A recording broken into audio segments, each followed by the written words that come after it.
mandato, faz 3 anos, ver o vice-prefeito junto, é um privilégio, viu? Aproveitar então aqui o vice-prefeito Tião e também o prefeito Anderson, que já usou a palavra, dizer que parabéns pela sintonia, porque o que a gente vê na política municipal, depois que ganha e separou as secretarias, é uma briga enorme, que quem perde é só a sociedade. Então, fazer os cumprimentos iniciais, antes da nossa fala, porque eu acho que é muito importante a gente contextualizar. Não existe motivo para que nós estejamos ocupando um cargo público se não for para fazer o nosso melhor. Tem até uma teoria que fala da pirâmide de Maslow, né? Geralmente, nessa fase de prefeito, de secretário, que busca a satisfação pessoal de poder ajudar, como é também o guarda municipal. Como foi falado, meu nome é Eliel Miranda, para quem na sociedade não está habituado ao nosso meio. Eu sou guarda municipal em Santa Bárbara do Oeste, eu fui secretário de Segurança Pública naquela cidade, fui autoridade municipal de trânsito. Eu sou formado em Direito, Pedagogia, tenho umas pós na área de Segurança Pública, tenho curso também de Direitos Humanos em Coimbra, Portugal. E desde que a gente começou a perceber esse movimento de guardas municipais, nós criamos um canal no YouTube que fala sobre guardas municipais. Já fomos, inclusive, convidados para debater lei na Polícia Militar do Estado de São Paulo e em tantos outros estados. Estivemos no Mato Grosso, na semana retrasada, semana passada em Pernambuco, Alagoas, hoje aqui no Rio, semana que vem no Paraná. E quando nós vamos falar de um assunto que a gente gosta, eu sempre gosto de trazer um conceito do próprio direito penal, que fala sobre paixão. A paixão para o direito penal é a manifestação intensa de um sentimento, que pode ser amor ou ódio, tanto que a paixão de Cristo, ninguém estava amando Cristo. A paixão de Cristo era o ódio que estavam sentindo por ele naquele momento. E por que eu gosto de contextualizar isso? É claro, como guarda municipal que sou, as interpretações são em prol da guarda municipal. Só que nós temos que entender que são interpretações jurídicas e de momentos diferentes das guardas municipais. Igual o prefeito bem falou, a realidade do Rio talvez seja diferente da realidade de Silva Jardim, ainda, porque é questão de maturidade. E é isso que a gente faz nessas palestras, contextualizar o porquê que nós fazemos o que fazemos, onde nós podemos chegar e de que forma colaborar e ajudar. Então tem uma breve explanação, até os senhores que estão aqui na frente pegaram a Lei 13.022, que fala sobre guardas municipais. Sabe por quê? A Constituição de 88, quando vem trazendo que poderia ser criado guarda municipal, de forma facultativa, os municípios poderão constituir guardas municipais para cuidar de bens, serviços e instalações nos termos da lei, e a lei não vinha. Então, quer dizer, na parte da saúde, nós tivemos muitas ações municipalizadas, inclusive transferindo recursos da União para o município. Tanto que nós temos as UBS, tantas verbas que eram possíveis ser conseguidas. Na educação, mesma coisa, transferências de verbas, ações municipalizadas. E na segurança pública? A guarda municipal funcionava mais ou menos assim. Quando nós precisávamos do guarda municipal, vem aqui, faz esse papel. Quando não era de interesse, guarda municipal, esse papel não é seu, é usurpação de função pública, não pode ser feito. E como que o guarda municipal ficava? Sem segurança jurídica para trabalhar. E sem possibilidade de ter uma credibilidade e aumentar o seu trabalho. Então, por quase 30 anos, desde 1988, com a Constituição Federal, nós esperávamos a lei que regulamentasse guardas municipais. E essa lei veio em 2014. Então, em 2014, nós tivemos a edição da Lei 13.022 para falar sobre guardas municipais. E o que nós contextualizaremos aqui hoje? Sobre as atribuições. Primeira coisa, o que é guarda municipal? A própria lei trouxe. É uma lei simples, 23 artigos, 11 capítulos, trata especificamente do que o guarda municipal deve fazer. Só que no contexto da segurança pública, por ser um trabalho muito espinhoso, demanda muito treinamento, que demanda condições para se estar na rua, protegendo a população, nós percebemos que tem uma preocupação muito grande. Inclusive, quando veio a lei que regulamenta a guarda municipal, nós já tivemos uma tentativa no STF de que essa lei não seja aplicada. Por quê? A lei veio em 2014 e trouxe o prazo de 2 anos para adequação, para que os prefeitos, as prefeituras conhecessem a lei, a sociedade também conhecesse, e até 2016 a lei terá que ser implantada. Então veio a FENEM, que é a Federação Nacional dos Oficiais da Polícia Militar, e ingressou com o MADIM. O que é o MADIM? Uma ação direta de inconstitucionalidade dizendo que a Constituição Federal não previa tantas atribuições como a lei deu à Guarda Municipal. A ADIM, que é feita lá no STF, uma ação para que a lei não seja aplicada, está tramitando e já está na fase final do julgamento. E eu vou falar agora dentro das atribuições, quais estão sendo atacadas e quais já deverão ser feitas no município. A primeira informação é sobre o conceito. O que é guarda municipal? Por que para a população é importante isso? Para os guardas municipais, para a polícia militar, é explicar o que é. Mas a população às vezes tem dúvidas até na diferenciação. Guarda municipal, polícia militar, polícia civil, o que cada uma faz. Então, a lei de 2022, chamada de Estatuto da Guarda Municipal, veio e trouxe no artigo 2º já a explicação o que é a Guarda Municipal e disse: em instituições de caráter civil. Por quê? Porque já queria dizer de antemão, não é militar. Uniformizadas. Por que não utilizou o termo fardadas? Porque é um termo atinente, pertinente, tem relação ao militarismo. Uniformizadas, que também padroniza. E armadas conforme previsto em lei. Por quê? O Estatuto do Desarmamento, na Lei 10.826, fala quando que a Guarda Municipal poderá ou não ser armada. Por exemplo, nas cidades até 50 mil habitantes, as guardas municipais, pelo Estatuto, não podem ser armadas. Nas cidades entre 50 mil e 500 mil habitantes, as guardas municipais podem ser armadas em serviço, dependendo de uma decisão política do Executivo. E nas cidades acima de 500 mil habitantes ou de capitais, pode ser armada em serviço e também fora do horário de serviço, o guarda municipal tem um porte. O Estatuto é de 2003. E aí, o Tribunal de Justiça de São Paulo entendeu que ele é inconstitucional. Disse que ele era inconstitucional por quê? Porque tratava guardas municipais em cidades diversas, por conta da população, de forma desigual. Era como se o ladrão, o criminoso, o traficante, carregasse um IBGE embaixo do braço. Por exemplo, nessa cidade tem quantos mil habitantes? 49 mil, aqui 25, né? Essa cidade, por exemplo, 49.999. Aqui não é armado, eu posso roubar, posso traficar, que o guarda não vai estar armado. Opa, tem 50 mil e um habitante, eu não posso que o guarda é armado. Então, em São Paulo foi conhecido que não tinha razão de ser. E lá, as guardas municipais, inclusive de menos de 50 mil habitantes, como é Corderópolis, como é Iracemápolis, ganharam na justiça um habeas corpus. É uma ação para que o guarda municipal não seja impedido de usar arma em serviço. E o guarda municipal passou a ser armado. Como isso teve repercussão no Brasil todo, chegou até o Supremo Tribunal Federal e o Procurador-Geral da República, o Rodrigo Janot, o mesmo da Lava Jato, que todo mundo está acompanhando aí pelos jornais, que ele fez? Ingressou com a ADECOM. O que é a ADECOM? Ação Declaratória de Constitucionalidade. Enquanto a ADIM pede para dizer que a lei não é válida porque contraria a Constituição, a ADECOM pede para dizer que o Estatuto é válido e que tem que tirar os habeas corpus. E por que eu estou explicando isso? Para a população entender porque às vezes vai numa cidade diversa, o guarda está armado, na outra não está. Como que é essa questão? Depende da lei. Hoje, a aplicação do Estatuto determina isso. Aqui em Silva Jardim, por exemplo, não estaria sendo armada por conta do Estatuto. Teria que ser ingressado na Justiça. E aí continua. A função de proteção municipal preventiva. E aqui entra a primeira questão discutida na Justiça. O que é a Guarda Municipal fazer? A proteção municipal preventiva. É fazer tudo. Vou ler a parte final do artigo depois que fala das ressalvas, mas no primeiro momento, é fazer tudo. Pode então combater o crime? Pode então trabalhar na escola? Pode trabalhar no meio ambiente? Pode trabalhar nas praias, nas cidades peculiares que tem praia? E aí vem a parte final. Ressalvadas as competências da União, dos Estados e do Distrito Federal. E aqui, até por conta dessa interpretação, dessa exegese que nós fazemos jurídica da lei, eu tenho que falar, embora seja um pouquinho técnico. Por exemplo, a Constituição Federal trouxe a função da Polícia Militar, trouxe a função da Polícia Federal, Polícia Rodoviária Federal, Polícia Civil, e trouxe do Corpo de Bombeiro. E da Guarda Municipal trouxe um pouquinho mais atrás.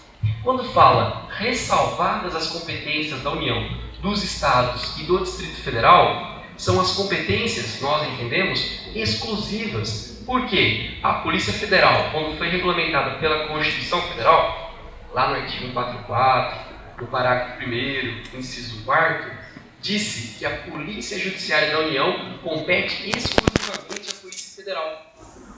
Isso, com exclusividade, exercer a Polícia Judiciária. Quem quiser anotar, artigo 144, parágrafo 1º, inciso 4º da Constituição Federal. Quando disse isso e utilizou o termo com exclusividade, e ao explicar polícias militares no parágrafo 5º do artigo 144 da Constituição, e não dizer que a manutenção e a preservação da ordem pública seria com exclusividade, abriu a possibilidade da Guarda Municipal trabalhar na manutenção e na preservação da ordem pública, o que seria o Guarda Municipal ao lado do policial militar fazendo esse trabalho. E aí, na continuação, depois de conceituar, ingressa as atribuições. Por que isso é importante? Porque a Guarda Municipal, nós advogamos o quê? A preparação, a capacitação para que o Guarda Municipal possa trabalhar. E agora vem uma ansiedade, prefeito. Por quê? As guardas municipais querem adequação à lei. Querem realmente, olha, nós precisamos que tudo seja feito conforme a lei, porque o prazo são de 2 anos. De 2 anos para adequação, para fazer todas essas atribuições que está na lei que os senhores têm aqui na frente, no artigo 5º da Lei 13.022. Quem quiser acompanhar, pode acompanhar. A lei veio dizendo, são competências específicas das guardas municipais. Agora, olha o problema que nós podemos ter. Como a lei veio dizendo que são atribuições específicas, a guarda faz se quiser ou faz por dever? Por dever. Porque a lei, nós não discutimos a lei. Tanto que existe uma lei de introdução às normas de direito brasileiro de 1941, no artigo 3º, que fala o seguinte: ninguém se excusa de cumprir a lei alegando ignorância. É tão complicada a questão do direito que nós não temos noções de direito no ensino médio, nem no ensino fundamental, mas todo mundo cobra que a gente conheça a lei. Se você é habilitado, CTB. Se você trabalha com carteira assinada, CLT. Se você casou, Código Civil. Até aquelas palavras que o juiz de paz fala quando você se casa, depois do processo de habilitação, de acordo com a vontade que ambos acabais de afirmar perante mim, eu vos declaro marido e mulher, está na lei.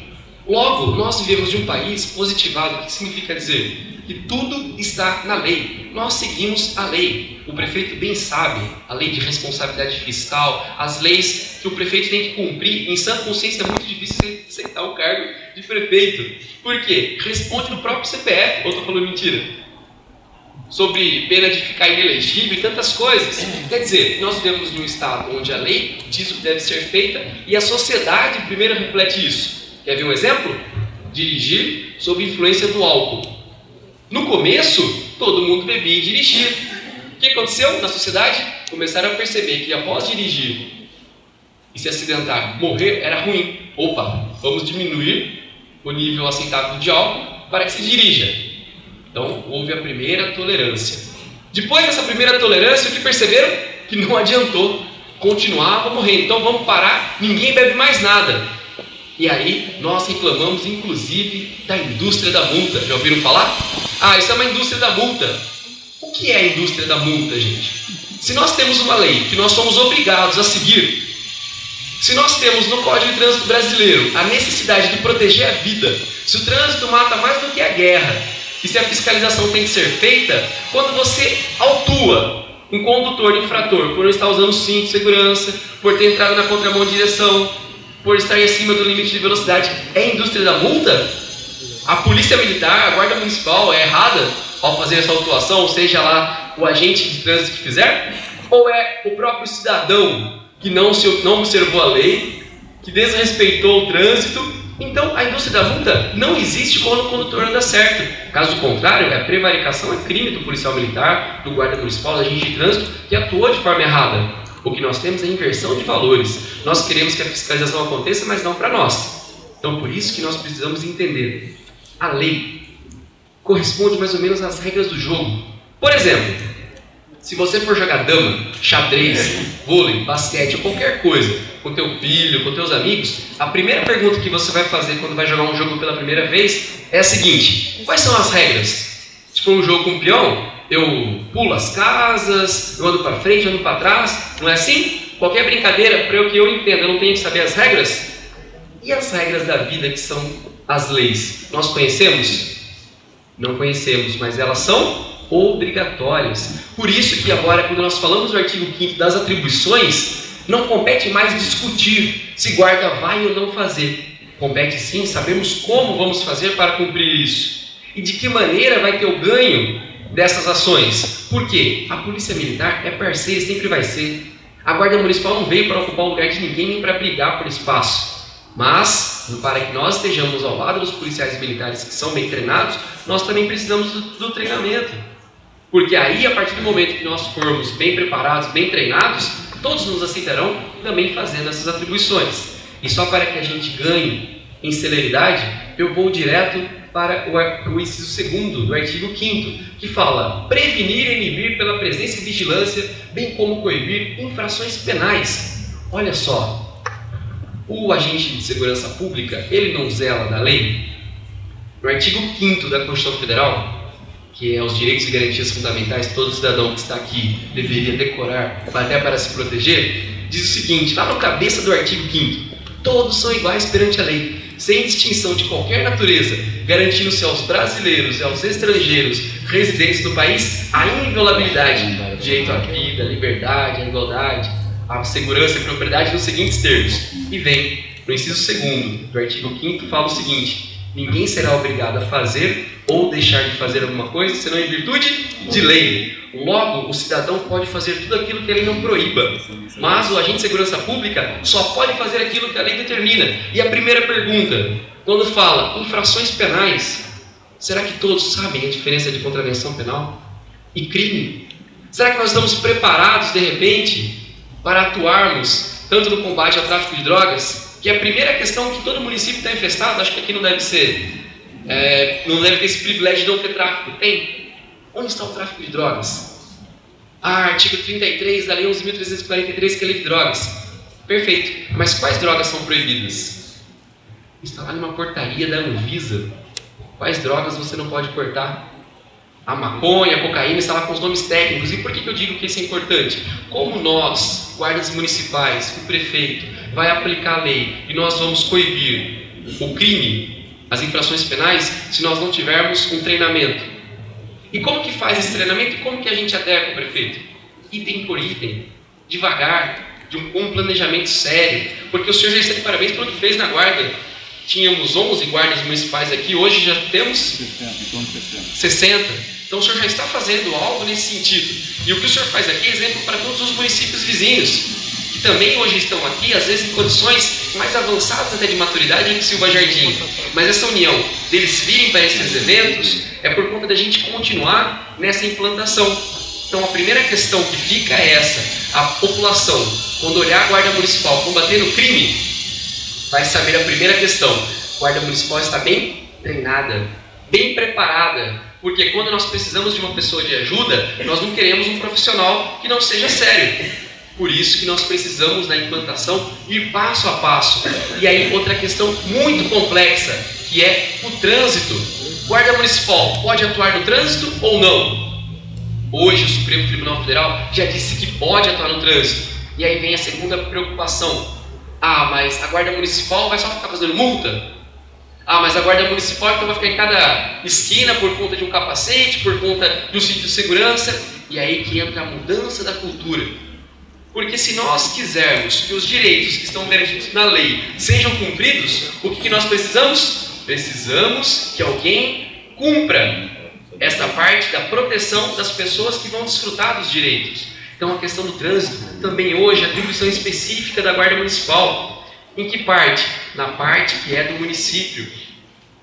A parte de parada, circulação, estacionamento, parte documental ainda é do Estado. E a Polícia Militar pode fazer o trânsito? Claro que pode. Através do convênio pode fazer as duas partes juntas. Porque não existe aqui uma rivalidade por espaço, e sim uma ajuda mútua, porque nós estamos vendo o que acontece em todo o país. Então, este é o ânimo da lei. E o STF já decidiu que pode atuar no trânsito. Então pode combater o crime, pode atuar no trânsito e mais, Defesa Civil, quase sempre o guarda municipal, ele é um voluntário.